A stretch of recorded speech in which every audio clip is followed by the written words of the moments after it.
देखें, जो national conference का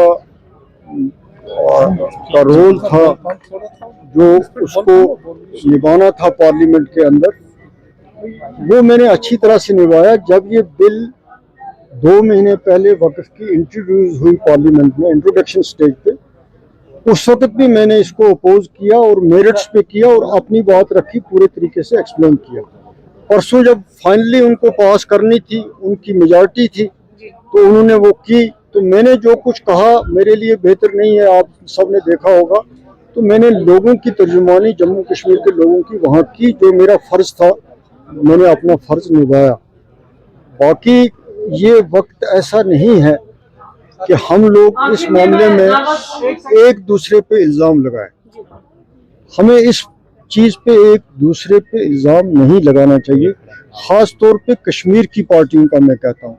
मैं एनसी को भी ये कहता हूँ, एनसी के मुखालिफ जो दूसरी पार्टियां हैं, हमको किसी एक मामले में तो यूनाइट होना चाहिए कि हम इसके खिलाफ हैं, बजाय ये कहने के कि हमने, उसने क्या कहा और मैंने क्या कहा। हमको बीजेपी के इस फैसले को सबको इकट्ठे होके एक्सपोज करना चाहिए और इसकी मुखालफत करनी चाहिए, क्योंकि इससे सिर्फ कश्मीर में ही नहीं है, पूरे हिंदुस्तान में लोगों के सेंटीमेंट्स जो हैं मुसलमानों के, वो हर्ट हुए हैं।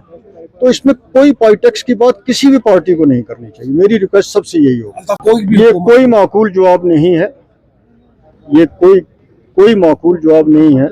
और इस जवाब से कोई भी जो जी शऊर आदमी है, जो समझता है, वो ये समझता है कि ये हमारे साथ ऐसे ही मजाक किया जा रहा है, टाला जा रहा है। ये कोई जवाब है ही नहीं है कि हम उसको मेरा नहीं। अभी जिस में हिम्मत है वो जाए, जो जा रहा है इंडिविजुअली जा रहा है। पहले ही आपने देखा, सीपीआईएम ने भी कहा, कांग्रेस ने भी कहा, तो बहुत सारी पिटीशन वहाँ सुप्रीम कोर्ट में जमा हो रही हैं और 16 को सुप्रीम कोर्ट ने इस सिलसिले में हियरिंग भी रखी है। तो करनी चाहिए, एफर्ट्स तो हमें करनी चाहिए। हमें इस मामले में अपने खदशात जाहिर करने चाहिए, हमें इस मामले में अपना स्ट्रगल करना चाहिए, लेकिन बजाय एक दूसरे पर करने के, हमें वो उन्हीं लोगों को टारगेट करना चाहिए जिनकी वजह से